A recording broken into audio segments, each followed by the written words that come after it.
ये कहानी छगनपुर नाम के एक छोटे से गांव की है, जहां अजय नाम का एक गरीब किसान रहता था। अजय के परिवार में उसके अलावा उसकी पत्नी सीमा और एक बेटा राजू था, जिनके साथ वो बहुत खुशी खुशी रहता था। अजय के पास गांव में अपनी एक जमीन थी, जहां पर खेती कर वो अपने घर का पालन पोषण करता था। परंतु अब उसकी वो जमीन पहले की तरह उपजाऊ नहीं रही थी। धीरे धीरे उसकी जमीन से फसल की पैदावार भी कम होने लगी थी। एक दिन इसी चिंता में वो अपने जमीन के पास बैठा होता है और कमाने का कोई और जरिया सोचने लगता है। दिन प्रतिदिन मेरे इस जमीन से उगने वाली फसल कम होते जा रही है। लगता है मुझे अब कोई दूसरी जमीन लेकर काम करना होगा, या तो कोई और जरिया ढूंढना होगा कमाने का। पर अब मैं इस जमीन के भरोसे नहीं रह सकता हूँ। चलो एक बार चल के सीमा से राय लेकर देखता हूँ वो क्या कहती है इस बारे में। अजय तुरंत खेत से अपने घर की तरफ चल पड़ता है। घर पहुंचकर वो सबसे पहले अपनी पत्नी सीमा को आवाज लगाता है। सीमा जरा यहाँ आना, तो तुमसे एक जरूरी बात करनी है। अजय की आवाज सुनकर सीमा वहाँ आ जाती है। बोलिए, आपने मुझे बुलाया क्या? हाँ सीमा, मुझे तुमसे एक जरूरी विषय पर बात करनी है और तुम्हारी राय जाननी है। हाँ बोलिए, क्या बात है? सीमा, तुम तो जानती हो हमारी जमीन अब पहले की तरह इतनी उपजाऊ नहीं रही है, और अगर मैं ज्यादा खाद वगैरह डालने की कोशिश करूंगा तो कहीं उसकी मिट्टी और खराब ना हो जाए। इसलिए सोच रहा हूं कि कुछ समय के लिए उस जमीन पर खेती करना छोड़ दूं। हर साल थोड़ी थोड़ी खाद उसमें डालता रहूंगा, जिससे कुछ सालों बाद वो पहले की तरह उपजाऊ हो जाएगी। फिर उसमें खेती करना शुरू कर दूंगा। हाँ, ये ठीक रहेगा। इससे आपकी जमीन भी सही रहेगी और उसमें उगने वाली फसल भी। हाँ, पर तब तक मैं क्या करूं? क्योंकि मेरे पास दूसरी तो कोई जमीन नहीं है, तो घर का खर्च चलाने और राजू के पढ़ाई के लिए कहां से पैसे जुटा पाऊंगा? आप एक काम क्यों नहीं करते, एक बार जाकर गांव के जमींदार काका से मिल लीजिए। वो तो बहुत अच्छे और नेक दिल है, वो आपकी जरूर कोई मदद करेंगे। हाँ सीमा, ये ठीक रहेगा, क्योंकि काका अगर कोई नया काम भी करने बोलेंगे तो वो उसमें भी मेरी मदद कर देंगे। ठीक है सीमा, तो मैं कल सुबह सुबह ही काका से मिलने उनके घर चला जाऊंगा।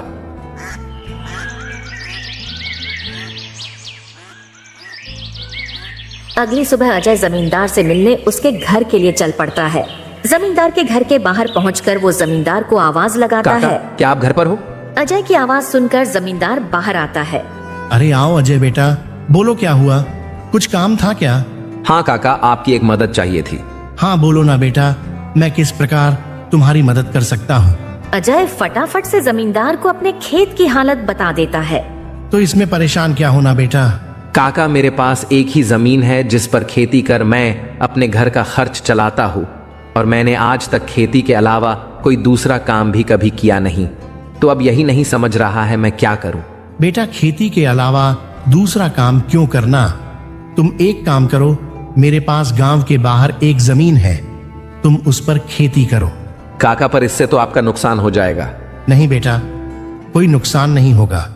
इसी बहाने तुम मेरी जमीन की देख रेख भी करोगे, क्योंकि अब तो मेरी उम्र भी हो गई है और मेरा बेटा भी शहर में रहता है। तो इससे तुम्हारा भी भला हो जाएगा और मेरी भी थोड़ी जिम्मेदारी कम रहेगी। ठीक है काका, अगर ऐसी बात है तो मैं कल से ही उस खेत पर काम करने चला जाऊंगा। अजय जमींदार को धन्यवाद कहकर वहाँ से अपने घर के लिए निकल जाता है। अजय अपने घर पहुंचकर सीमा को सारी बात बता देता है। ये तो बहुत अच्छा है, यानी आपकी सारी चिंता ही खत्म हो गई। हाँ सीमा, अब मैं काका के खेत पर बहुत मेहनत करूंगा और कोशिश करूंगा कि एक दो और खेत खरीद लूं, क्योंकि भविष्य में ऐसी समस्या आए तो उसके लिए हम तैयार रहे।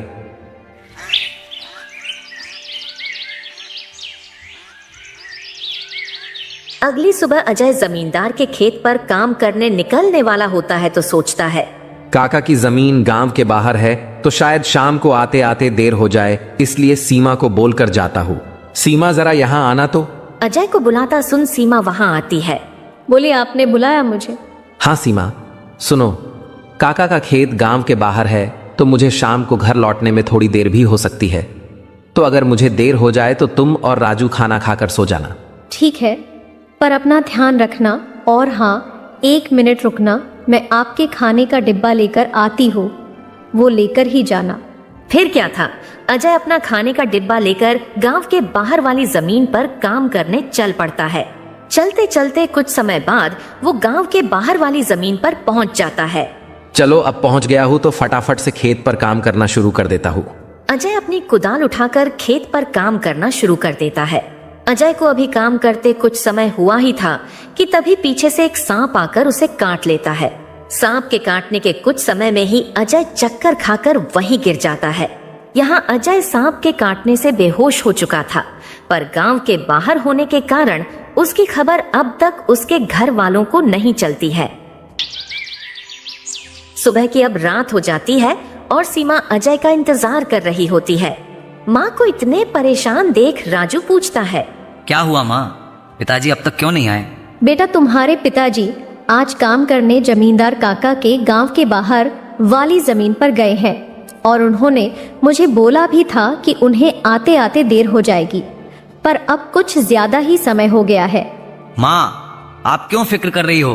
पिताजी ने जब बोला था कि उन्हें आने में देर होगी तो कुछ सोच समझ कर कहा होगा। एक काम कीजिए, आप जाकर सो जाइए। राजू की बात सुनकर सीमा अपने कमरे में सोने के लिए चली जाती है। अगली सुबह भी जब सीमा देखती है कि अजय अब तक घर नहीं आया है, तो परेशान होकर वो सीधा जमींदार से मिलने उसके घर की ओर चली जाती है। सीमा जमींदार के घर पहुंचकर उनसे अजय के बारे में पूछने लगती है। नमस्ते जमींदार काका। नमस्ते बेटी, बताओ कैसे आना हुआ? काका, अजय कल आपके गांव के बाहर वाले खेत में काम करने गए थे, पर अब तक घर नहीं आए हैं। क्या कहा बेटी? अजय कल गया था और अब तक घर नहीं आया? हाँ काका, उन्होंने मुझे कहा था कि खेत गांव के बाहर है तो आते आते रात हो जाएगी, पर अब तो रात की सुबह हो गई, पर वो अब तक नहीं आए हैं। चिंता मत करो बेटी, मुझे थोड़ा समय दो, मैं अभी किसी को भेजकर पता लगाता हूँ कि अजय कहाँ है। जमींदार तुरंत अपने घर में काम करने वाले घनश्याम को अजय को देखने अपने खेत पर भेजता है। कुछ समय के बाद घनश्याम जमींदार के खेत पर पहुंच जाता है और वहां का दृश्य देखकर वो परेशान हो जाता है। ये क्या, अजय का तो पूरा शरीर नीला पड़ चुका है। मुझे लगता है इसे किसी सांप ने काटा है। मुझे तुरंत जमींदार जी को ये बात बतानी पड़ेगी। घनश्याम वहां से भागते भागते जमींदार के घर के लिए निकल जाता है। घनश्याम जैसे ही जमींदार के घर पहुंचता है, उसके कुछ कहने से पहले ही जमींदार उससे पूछने लगता है, क्या हुआ घनश्याम बेटा, तुम इतना दौड़ते हुए क्यों आए और क्या तुम्हें अजय मिला? घनश्याम जमींदार को सारी बात बता देता है जो उसने खेत में देखी थी। घनश्याम जब जमींदार को सारी बात बता रहा होता है, तभी वहाँ पास में खड़ी सीमा भी सारी बात सुन लेती है और रोने लगती है। घनश्याम, तुम सबसे पहले वैद्य जी को लेकर वहाँ पहुँचो, मैं सीमा बेटी को लेकर वहाँ आता हूँ। घनश्याम को वैद्य जी के पास भेजने के बाद जमींदार सीमा को समझाने लगता है। सीमा बेटी, पहले तो तुम रोना बंद करो और जल्दी से मेरे साथ चलो, क्योंकि तुम्हारे रोने से अजय ठीक नहीं होगा। फिर क्या था, जमींदार सीमा को लेकर अजय को देखने उसके खेत के तरफ निकल जाता है और घनश्याम वैद्य जी को लेने दूसरी तरफ निकल जाता है। जमींदार और सीमा जब वहां पहुंचे तो उन्होंने देखा अजय बेहोश हालात में खेत में गिरा था और उसका पूरा शरीर नीला पड़ चुका था। सीमा अजय के पास बैठकर रोने लगती है। तभी वहां वैद्य जी आ जाते हैं। वैद्य जी के आते ही सीमा वहां से हट जाती है और वैद्य जी अजय की हालत का जायजा लेने लगते हैं। क्या हुआ वैद्य जी, अब कैसी है अजय की हालत? देखिए जमींदार जी, मैं आपको झूठ बोलकर अंधेरे में नहीं रखना चाहता हूं, पर अजय की हालत बहुत खराब है। वैसे तो मैंने उसे जहर को काटने वाली औषधि दे दी है, परंतु जहर अजय के अंदर कुछ ज्यादा समय तक रह गया है, जिस कारण वो प्रगाढ़ बेहोशी के हालत में चला गया है। प्रगाढ़ बेहोशी, ये क्या होता है वैद्य जी?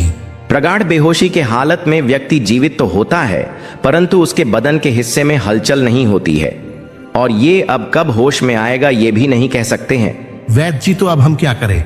देखिए जमींदार जी, अभी के लिए मैं कुछ दवाइयां दे रहा हूं, उसे समय समय पर पानी में मिलाकर देना, बाकी तो सब ऊपर वाले के भरोसे हैं। वैद्य अजय की हालत का जायजा लेकर और दवा देकर वहां से चले गए। फिर कुछ गांव वाले अजय को लाकर उसको उसके घर के बिस्तर पर लिटा देते हैं। देखो सीमा बेटी, तुम बिल्कुल चिंता मत करना, तुम अजय की अच्छे से देखभाल करो, देखना वो बहुत जल्द ठीक हो जाएगा और तुम्हें अगर किसी भी चीज की कोई भी जरूरत हो तो मुझे जरूर बता देना, और हर महीने मैं तुम्हारे लिए और राजू के लिए कुछ पैसे भेजता रहूंगा, पर तुम हिम्मत मत हारना।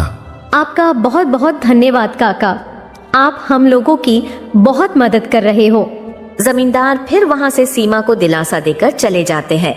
जमींदार के जाने के बाद वहां राजू आ जाता है और अपने पिता की हालत देखकर सीमा से उसका कारण पूछने लगता है। माँ, ये पिताजी को क्या हुआ है? बेटा, तुम्हारे पिताजी को कल खेत में सांप ने काट लिया है, जिस कारण वो बेहोश हो गए हैं। माँ, तो पिताजी होश में कब आएंगे? बेटा, वैद्य जी ने कुछ दवाइयाँ दी हैं और उन्हें समय समय पर पिलाने कहा है। उन्होंने बोला कि उन दवाइयों से वो बहुत जल्द ठीक हो जाएंगे। पर माँ, पिताजी की ऐसी हालत है तो अब हमारे घर का खर्च कैसे चलेगा? बेटा, तुम उसकी चिंता मत करो, मैं हूं ना, मैं सब संभाल लूंगी। नहीं माँ, आप क्या क्या करोगी? आप पिताजी का ध्यान रखोगी, आप घर संभालोगी कि घर का खर्च देखोगी? माँ, आप बस पिताजी का और घर का ध्यान रखो, मैं अब खेत पर काम करके घर का खर्च चलाऊंगा। राजू की ऐसी बातें सुन सीमा भावुक हो जाती है। नहीं बेटा, तुमको काम करने की कोई जरूरत नहीं है, मैं सब संभाल लूंगी। तुम बस अपने पढ़ाई का ध्यान रखो। तुम्हारे पिताजी का सपना है कि तुम बहुत बड़े अफसर बनो, और मैं तुम्हें वो बनाकर रहूंगी, भले उसके लिए मुझे कितनी भी मेहनत क्यों ना करनी पड़े। फिर सीमा राजू को वहां से पढ़ने भेज देती है। मुझे अब कुछ करना ही होगा, क्योंकि मैं अब अजय का ठीक होने का इंतजार तो नहीं कर सकती हूँ। मुझे अब खुद जाकर खेती करनी होगी, और हो सके तो कोई और काम भी देखना होगा। अगली सुबह सीमा सीधे जमींदार से मिलने पहुंच जाती है। नमस्ते जमींदार काका। नमस्ते बेटी, बताओ कैसे आना हुआ, और अजय की तबीयत अब कैसी है? काका, अजय की तबीयत फिलहाल तो वैसी ही है, और मुझे आपकी एक मदद चाहिए थी, इसीलिए मैं आपसे मिलने चली आई। हाँ, बोलो ना बेटी, मैं तुम्हारी किस प्रकार मदद कर सकता हूँ? काका, मैं चाहती हूँ कि जो जमीन आपने अजय को दी थी काम करने के लिए, आप मुझे उस पर काम करने की इजाजत दे दी, ताकि मैं उस पर काम करके अपने घर का खर्च और राजू की पढ़ाई करा सकूं। बेटी, पर तुम्हें वहां काम करने की कोई जरूरत नहीं है, मैं हूं ना। मैं तुम्हारे घर के लिए जो भी खर्च लगेगा हर महीने भेज दिया करूंगा। नहीं काका, आपने अब तक हमारी बहुत मदद की है। अब आप बस मुझे आपके खेत में काम करने की इजाजत दे दीजिए। मैं अब खुद काम करके अपना घर चलाऊंगी और अपने बेटे को बड़ा अफसर बनाऊंगी। जमींदार सीमा को बहुत समझाने की कोशिश करता है, पर सीमा जमींदार की बात मानने तैयार नहीं थी। आखिर में सीमा की बातें सुनने के बाद जमींदार सोचने लगता है।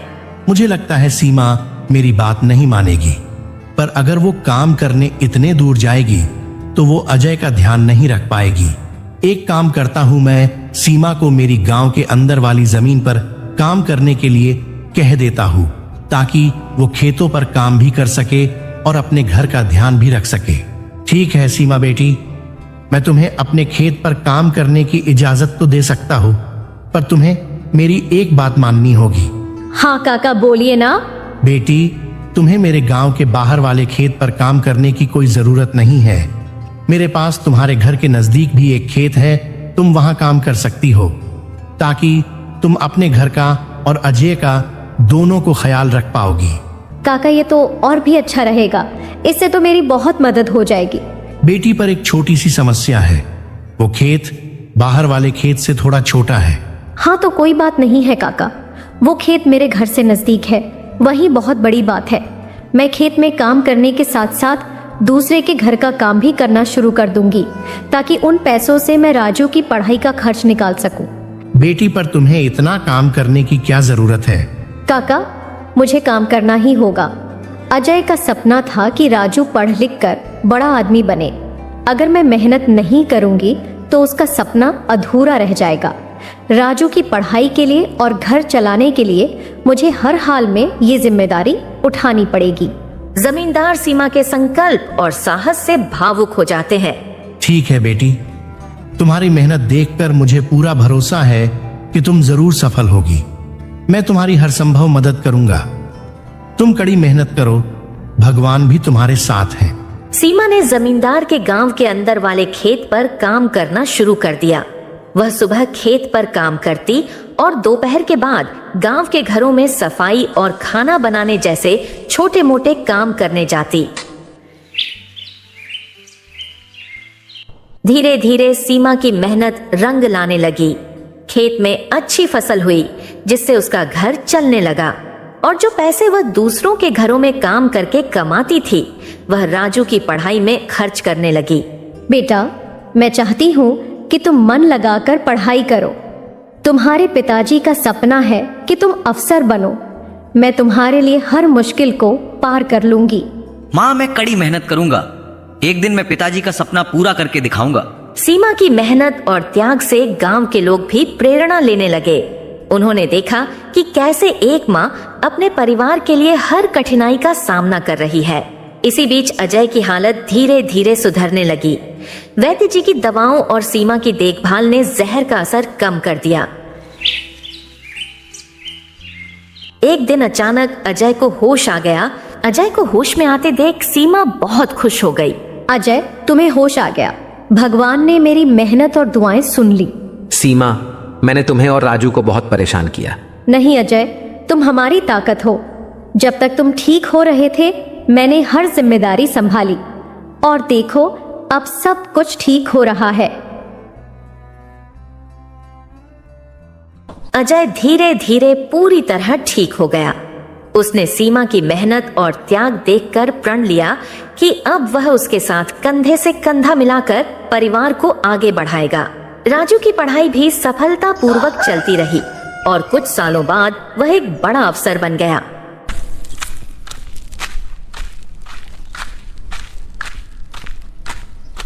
माँ, पिताजी, मैं आज जो कुछ भी हूँ वह आपकी मेहनत और त्याग के कारण हूँ।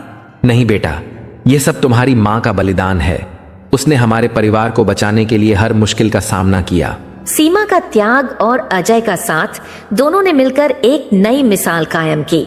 गांव वाले अब भी उनकी इस कहानी को आने वाली पीढ़ियों को प्रेरणा के रूप में सुनाते हैं। इस तरह माँ का त्याग की यह कहानी हमें सिखाती है कि एक माँ का समर्पण किसी भी चुनौती को पार कर सकता है और परिवार को जोड़ कर रखता है। दोस्तों, तो इस तरह की और शानदार और मजेदार कहानियां देखने के लिए हमारे इस चैनल को जल्द से जल्द सब्सक्राइब कर लें।